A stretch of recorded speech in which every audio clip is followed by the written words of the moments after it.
Hello, good morning. কেমন আছো তোমরা সবাই? চলে এসেছি নতুন একটা ব্লগ নিয়ে। এটা হলো 7ই এপ্রিলের ব্লগ, মানে আমাদের রুদ্রিক বাবা তার অন্নপ্রাশনেরই কিছু ভিডিও আমি তোমাদের সাথে তুলে ধরবো। ভিডিওটা হয়তো আমি একটা পার্টে শেষ করতে পারবো না, তাহলে পুরো একটা সিনেমা হয়ে যাবে। তো তার জন্য আমি পার্ট পার্ট করে কেটে 2 কি 3টে ভিডিওর মাধ্যমে শেয়ার করার চেষ্টা করব। আর সকাল সকাল বেরিয়ে পড়েছিলাম, কারণ ওখানে গিয়ে অনেক কাজকর্ম থাকবে। আর যেহেতু ওদের বাড়িটা অনেকটা দূরে, সেই তারকেশ্বরের কাছাকাছি, তো আমরা একটা গাড়ি বুক করে নিয়েছিলাম। মানে এই দাদাটার গাড়ি করে আমরা আগে বহুবার গেছি, তোমরা দেখেছো যারা ভিডিও দেখো। তো সেই দাদাটার গাড়ি করে আমি, মা, দিদা আমরা সবাই মিলে যাচ্ছিলাম আমাদের লেংটি বাবার অন্নপ্রাশনে। লেংটি কিন্তু আমি বলি লেংটি, বল্টু, সন্টু, মন্টু, মানে বাচ্চাদের কত নাম হয় বুঝতেই পারছো। আর অনেক দিন পর দেখা করতে যাচ্ছি। এর আগে একবার ওরা বাড়ি চলে যাওয়ার পর দেখা করতে এসেছিলাম, কিন্তু সেই ভিডিওটা করেছি, ছাড়া আর হয়নি। এরকম কত যে ভিডিও করেছি কিন্তু ছাড়া হয়নি কুড়েমির বসে। কী আর বলবো, পরে না হয় কখনো চেষ্টা করবো ওগুলোও ছাড়ার। তো এই যে দেখো আমাদের লুক, মানে আমরা কীরকম সেজেগুজে এসেছিলাম।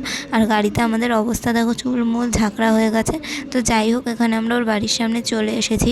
আর আমের সিজন, বুঝতে পারছো, এখন জ্যৈষ্ঠ মাস আসছে, জামাই ষষ্ঠী। আমের সিজনের সময় আমরা ওদের বাড়ি আসছি। এটা আরও মজার বিষয়, ওদের গাছে প্রচুর আম হয়। অবশ্য ওদের একটা আম গাছ কেটে দিয়েছে, তারপরেও প্রচুর আম হয়। আর এখানে ওদের পাশের বাড়ির আম গাছেও দেখছো কত আম হয়েছে। মানে এইসব গ্রাম গায়ে, এটা অতটাও গ্রাম না, কিন্তু এখানে প্রচুর আম গাছ আছে। তো আমি ঢুকেই সবার আগে আম কুড়াতে চলে গেছিলাম ওই বাড়িটার মধ্যে।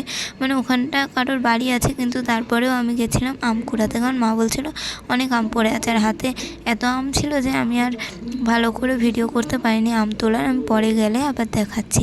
আর এখানে দেখো ওরা কী সুন্দর ডেকোরেশন করেছে, আরও কিছু ডেকোরেশন বাকিও ছিল।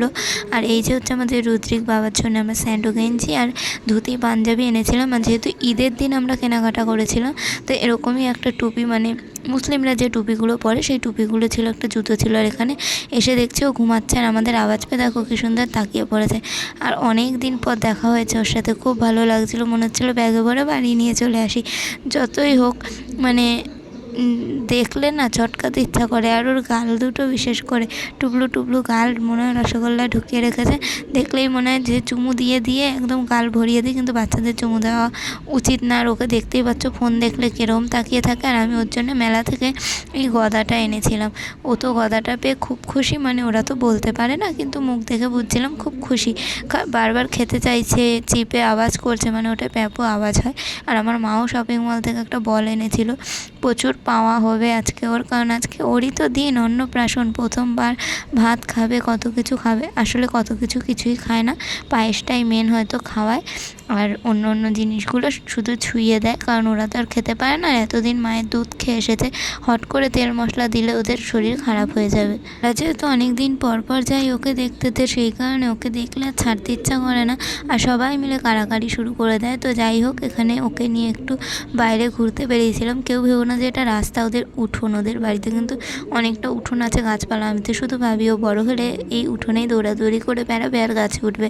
আর এখানে দেখো আমার মা একটু কাজে হেল্প করে দিচ্ছিল, কারণ এখানে অনেক আয়োজন করা হয়েছে, সব নিরামিষ আয়োজন করা হবে। আর ওই যে মাসিটাকে দেখছো, আমার দিদির মাসি শাশুড়ি, সেই আজকে সব রান্না বান্নার দায়িত্ব নিয়েছে। আর এখানে আমি ওকে নিয়ে ঘুরে ঠুরে চলে গেলাম ছাদে জামা কাপড় মেলতে। তখনই দেখেছি প্রচুর আম পড়ে আছে ছাদে, আর তাই ভাবলাম তোমাদেরকেও দেখাই। কিছু আম তুলেও নিয়ে এসেছি, যেহেতু ওগুলো ঝরে যাওয়া আম, সেগুলোই কুড়িয়ে নিয়ে এসেছিলাম। আর দেখো চলো আজকে দেখাই কত আম হয়েছে ওদের গাছে। 2টো গাছ থাকলে আরও আম দেখতে পেতে। আর ওদের এখানে সুবিধাটা কি, ছাদ দিয়ে আম অনেকগুলো হাতে ধরা যায়। আর পাশের বাড়ির আম গাছটা দেখো না, পুরো আম ঝরে ঝরে ওদের এখানেই পড়ে আছে। আরও কিছু পড়েছিল যেগুলো খাওয়ার মতো, আমি ঘরে নিয়ে গেছি। আর দেখেই মনে হচ্ছিলো যে ছিঁড়ে নিয়ে যায়। তোমরা হয়তো দেখেছো, আমি এরকমভাবে ফেসবুকে একটা ছবিও পোস্ট করেছিলাম। আম দেখলে আমি নিজেকে সামলাতে পারি না। আমার লোকের গাছের ফলমূল চুরি করে খেতে খুব ভালো লাগে। কিনে তো আমরা খেতেই পারি, কিন্তু চুরি করে খাওয়ার মজাই আলাদা। তোমরাও কি আমার সাথে একমত? তাহলে জানিও কিন্তু কমেন্টে যে তোমাদের কার কার লোকের গাছের ফল, সবজি, ফুল চুরি করে নিয়ে যেতে ভালো লাগে। ওদিকে দেখো একটা ছোট্ট একটা গাছে তুতলে যাচ্ছে, অনেক দিন পর ভয়েস দিচ্ছি তো, মানে ছোট্ট একটা গাছে বলতে যাচ্ছি যে কত আম হয়েছে। ওখানে দেখো কত জবা ফুল হয়েছে, কত আম চারিদিকে। মানে বুঝতেই পারছো এটা পুরোপুরি গ্রাম নয়, বাড়িঘরগুলো আগেও তোমরা দেখেছো, কিন্তু তাও আর একবার দেখালাম। বেশ সুন্দর একটা জায়গা। আর এখানে দেখো প্রচণ্ড কড়া রোদ উঠেছিল, বুঝতেই পারছো আমি তাকাতেও পারছিলাম না ঠিক করে, তাও কোনো রকমে আমি ভিডিও করলাম। ওদের এই গাছটার পাশে একটা হিমসাগর আম গাছের আম গাছ ছিল, যেটা বারবার ঝড়ে উল্টে যাওয়ায় করোনার সময় যে আমফান হলো সেই সময় উল্টে গেছিলো, কিন্তু ওরা তাও খাড়া করে রেখেছিল। কিন্তু তারপরে এখন বাধ্য হয়ে কাটতে হয়, কারণ আম গাছটা পুরো হেলে পড়েছিল, তাই কেটে দিয়েছে। আর এখানে দেখো ওদের ঝরা আম কত কুড়িয়ে রেখেছে। আমার বাড়িতে যদি এরকম আম গাছ থাকতো আমি তো ওত পেতে থাকতাম যে কখন আম পড়বে। অবশ্য যার বাড়িতে থাকে তাদের দেখে দেখে একটা অভ্যাস হয়ে যায়। আর এখানে দেখো আমি আবার লোকের বাড়ির আম কুড়াতে এসে দেখছি যে যাদের বাড়ি তারা মনে হয় ওখানে কিছু করছে। তো সেই ভয়ে আমি নর্মাল তাকিয়েই দেখছিলাম কোথায় কি আম আছে। তারপর চুপি চুপি গিয়ে নিয়েও এসেছি। তারপর দিদি বলল, থাক আর যাস না, আমি তোকে অনেকগুলো আম দিচ্ছি আমাদের গাছের। তারপরে আমি আর যাইনি, কিন্তু তাও যখন গেছিলাম সেখানে একটু ভিডিও করে এনেছিলাম। তাই ভাবলাম তোমাদের সাথেও শেয়ার করি। এটা কিন্তু একটা ডোবা মতো জলা জায়গা, মানে জঙ্গল টাইপের। এখানেই দেখো কত আম পড়ে আছে। আর এই ছোট্ট ছোট্ট আমগুলোও কিন্তু খাওয়া যায়, একটু জল দিয়ে ভালো করে ধুয়ে গোটা অবস্থায় তারপর ছাড়িয়ে একটু নুন জলে চুবিয়ে রাখলেই কষ্টটা চলে যায়। তারপর মাখা করে হোক, চাটনি করে হোক, ডাল করে হোক, খেতে কিন্তু বেশ ভালো লাগে। আর আমার টক জাতীয় খাবার বরাবরই খুব পছন্দের।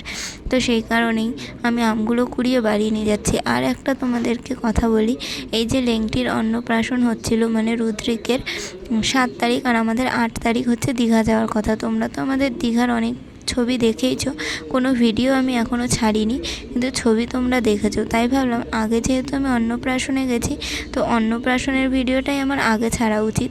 তো সেই কারণে ওটা ছাড়বো। আর ওখানে গিয়ে অনেক ছবি তুলেছিলাম, মানে দীঘায়, তো সেই কারণে ছবিগুলো টুকটাক পোস্ট করেছি।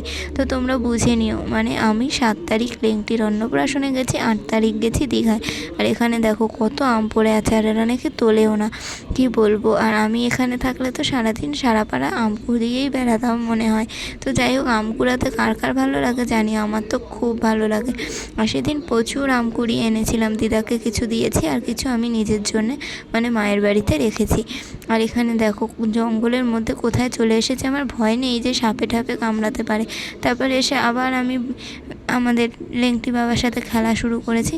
আর ও এখন কিন্তু বসতে শিখে গেছে, আর ভালোই বসতে পারে একা একা। যখন হাঁপিয়ে যায় নিজে নিজেই আবার শুয়ে পড়ে। আর এখানে দেখো সব কিছু খাওয়া চাই। আর অন্নপ্রাশনের দিন ও একটু বেশি জিব্বার করে সব কিছু চাটার মতো কেমন একটা মুখ যে করছিল, তোমরা দেখলেই হাসবে।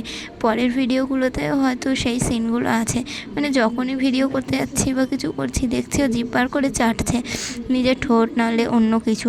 আর খেলনা পেলেই হলো মুখে ঢুকিয়ে দেবে, না ঢোকাতে পারলে কান্না করবে। এই দেখো এটাও খাচ্ছে, মানে ও সব কিছু খেতে ভালো লাগে। আসলে ওর দাঁত উঠবে, তো তার জন্যই ও সুসুর করে, আর তার জন্যই এরম করে। এক একটা বাচ্চার এক একটা সময় এক একটা গ্রোথ হয়। ওর একটু সব কিছুই আগে আগে, বসতেও আগে শিখে গেছে, মারামারি করতেও আগে শিখে গেছে। আর এখানে দেখতেই পাচ্ছ কতটা মানে দুরন্ত বাচ্চা, বড় হলে যে কী হবে। আর আমি ওর সাথে ওখানে গিয়ে কিছু ভিডিও বানাচ্ছিলাম কমেডি।